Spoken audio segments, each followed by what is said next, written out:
Welcome back to my YouTube channel A for achievement history with Preeti. और आज हम करेंगे क्लास 12 का चैप्टर हिस्ट्री का, जिसका नाम है यात्रियों के नजरिए। बहुत इजी चैप्टर है, तो आज हम इसका पार्ट 2 करेंगे और जानेंगे फ्रांस बर्नियर यात्री के बारे में कि उसने भारत में क्या क्या लिखी है। अब मैं आपको पहले से बता देती हूँ कि जो फ्रांस बर्नियर है, इसके विचार अन्य यात्रियों से अलग थे। जहाँ अल्बरूनी एवं मेतुदा ने भारत की तारीफ की, वहीं जो फ्रांस बर्नियर है, इसने भारत की तारीफ नहीं की, इसने भारत को नकारा, इसने भारत की बुराइयां की। ठीक है, तो अब हम इसको कंटिन्यू करते हैं। तो देखिए, जो फ्रांस बर्नियर है, ये कहाँ से था? फ्रांस से था। नाम से हमें इससे पता चल रहा है। और ये बहुत सारे काम करता था, जैसे कि डॉक्टर का काम, पॉलिटिशियन का काम, हिस्टोरियन का काम। अब क्या हुआ, ये मुगल एम्पायर में आया सिर्फ 1565 से 1668 के टाइम पीरियड के बीच। वहां पे इसने दो लोगों के साथ काम करा। सबसे पहले था दारा शिकोह। दारा शिकोह जो था वो शाहजहां का बड़ा बेटा था। उसके पास इसने डॉक्टर का काम करा। और अमीर दानिशमंद खान के पास इसने साइंटिस्ट या फिर वैज्ञानिक और बुद्धिजीवी का काम करा। इतना क्लियर हो गया। अब क्या हुआ, जो इसने लिखा था ना, इसने बुक लिखी थी। इसकी बुक का नाम क्या था? Travels in Mughal Empire. नाम क्या था? Travels in Mughal Empire. तो जब इसने अपनी बुक वहाँ के राजा को दी, कहाँ के? फ्रांस के राजा को, लुई 14 को।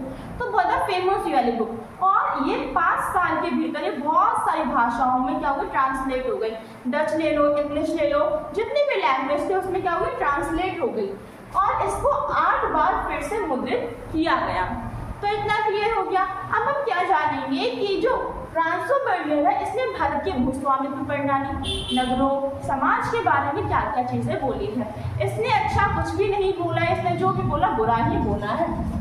तो देखिए, सबसे पहले हम बात करेंगे भूमि स्वामित्व। इसने बोला कि जो निजी स्वामित्व है ना, इसके नजरिए में वो बहुत ही ज्यादा अच्छा था, क्योंकि फ्रांस में निजी स्वामित्व चल रहा था।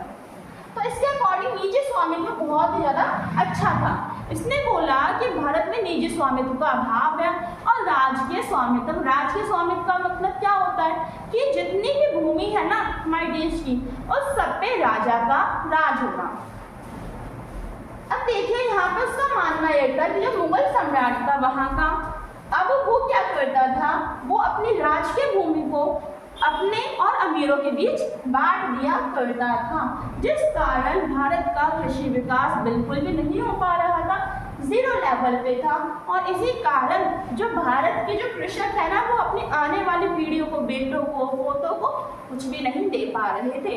लेकिन अगर मैं आपसे बोलूं तो इसने जो भी लिखा है वो पूरा का पूरा गलत लिखा है, क्योंकि हमें केवल और केवल इसके वाली बुक के अलावा हमें ऐसा कुछ किसी भी ग्रंथ में, किसी बुक में पढ़ने को नहीं मिलता।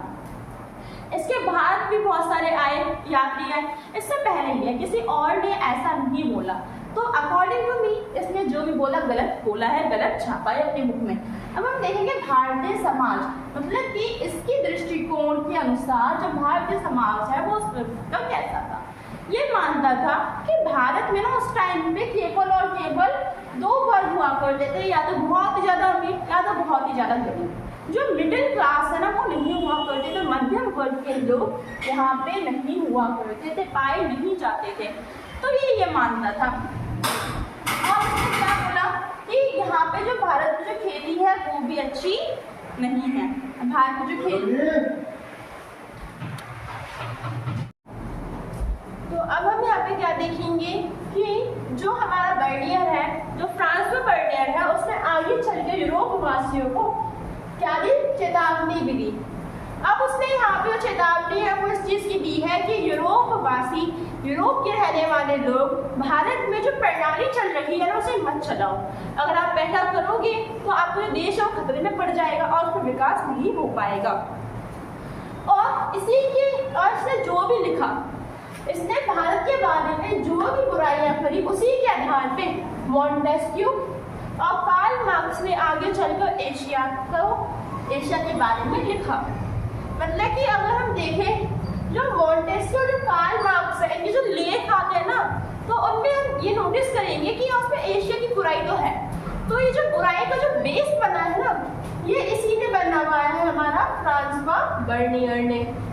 सो आई होप कि आपको इतना तो समझ में आ गया होगा फ्रांस बर्नियर के बारे में। अब हम चलते हैं आगे और देखते हैं कि उसने और क्या क्या बोला भारत के बारे में।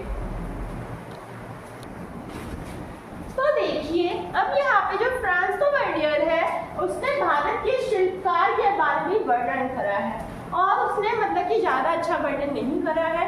तो देखिए यहाँ पे क्या कहता है, शिल्पकार मूल रूप से आलसी थे, जो भी निर्माण करता उसका कारण केवल आवश्यकता पूर्ति बाध्यताओं को दूर करना है।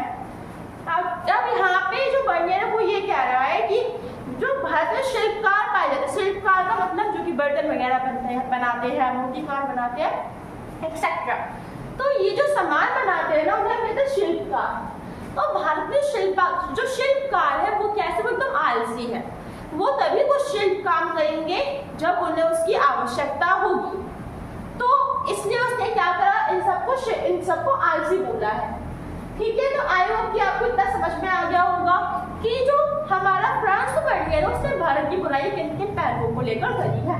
तो आगे क्या कहता है, हाँ लेकिन जो फ्रांसो वर्नियर है ये चीज मानता था कि दुनिया में जो भी बहुमूल्य जो बर्तन है, जो पत्थर है, जो भी सोना चांदी, इन सबको जो आदान प्रदान भारत के द्वारा ही होता था।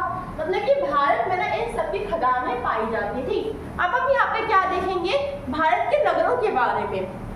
तो देखिए जो फ्रांसो वर्नियर है वो कहता है कि भारत जो 15% की जनसंख्या है वो ही बस कहाँ पे रहती थी, भारत के नगरों में रहा करती थी। और वो आगे क्या कहता है, वो भारत के जो नगर है उन्हें शिविर नगर कहता है। क्यों, क्या कहता है, शिविर नगर। अब वो इन्हें शिविर नगर इसलिए कहता है क्योंकि भारत के जो नगर थे वो राज के शिविर पर निर्भर थे। अब वो यहाँ पे और आगे क्या बताता है कि भारत में उत्पादन केंद्र, व्यापारिक नगर, बंदरगाह, धार्मिक केंद्र तीर्थ स्थान पाए जाते हैं। तो यहाँ पे अभी तक हमने जो तीनों के तीनों जो हमारे यात्रियों के दृष्टिकोण के बारे में पढ़ा, अब हम यहाँ पे जानेंगे सती प्रथा के बारे में। तो चलिए अब इसको कैरी ऑन करते हैं और आगे चलते हैं। तो चलिए हम यहाँ पे कैरी ऑन करते हैं और देखते हैं कि दास और दासी। अब आपको पता है कि पहले के समय में ना कि दास और दासी हुआ करते थे, मतलब कि ऐसे पुरुष और औरतें जिनसे हम अपने कोई भी काम करवा सकते थे, उसे हम क्या कहते हैं, दास और दासी। भारत में जो दास और जो दासी है उनकी लेन देन की जाती थी, उनको खरीदा कर बेचा जाता था सरेआम बाजारों में और उनको उपहार के रूप में भी दिया जाता था।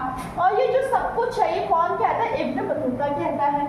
उसने ये भी देखा है कि सुल्तान जो मोहम्मद है, सुल्तान मोहम्मद बिन तुगलक, वो भी कुछ इसी प्रकार का कार्य कर रहे हैं, अर्थात जो दास और जो दासियां हैं उनको बेच रहे हैं, तो गिफ्ट के रूप में, उपहार के रूप में किसी और को दे रहे हैं। अब हम यहाँ पे क्या देखेंगे कि दास और जो दासियां हैं इनके कार्य क्या होते थे। तो संगीत में इनका यूज किया जाता था, गाना गाने के लिए, अमीरों पर नजर रखने के लिए, घरेलू कार्यों को करने के लिए और पालतू खाने से कार्य को करने के लिए। भारत में ऐसे दास या दास थे जो कि घरेलू श्रम करते थे, उनकी कीमत कम हुआ करती थी। इतना क्लियर हो गया दास वाला। अगर आप अपनी एनसीईआरटी में पढ़ोगे तो आपको यही गिने चुने पॉइंट्स मिलेंगे।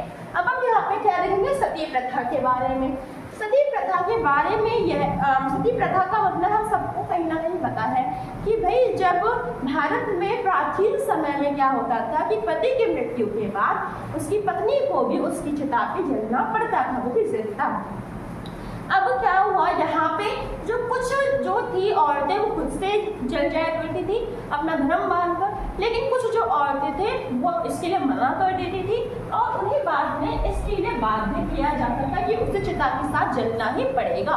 तो ये जो प्रथा है ये हमारी सती प्रथा कहलाती है और इसका जो वर्णन है ना ये वर्नियर ने विस्तृत रूप से करा है, मतलब कि बड़ा चढ़ा के इसने करा है। सो आई होप कि आपको ये जो चैप्टर है मेरे चैनल की जिसका नाम है यात्रियों के नजरिए, उसमें आपको तीनों के तीनों यात्री जो है उनके बारे में समझ में आ गया होगा। भारत की दास प्रथा और इसी के साथ सती प्रथा के बारे में भी क्लियर हो गया होगा। मिलते हैं अगले चैप्टर में।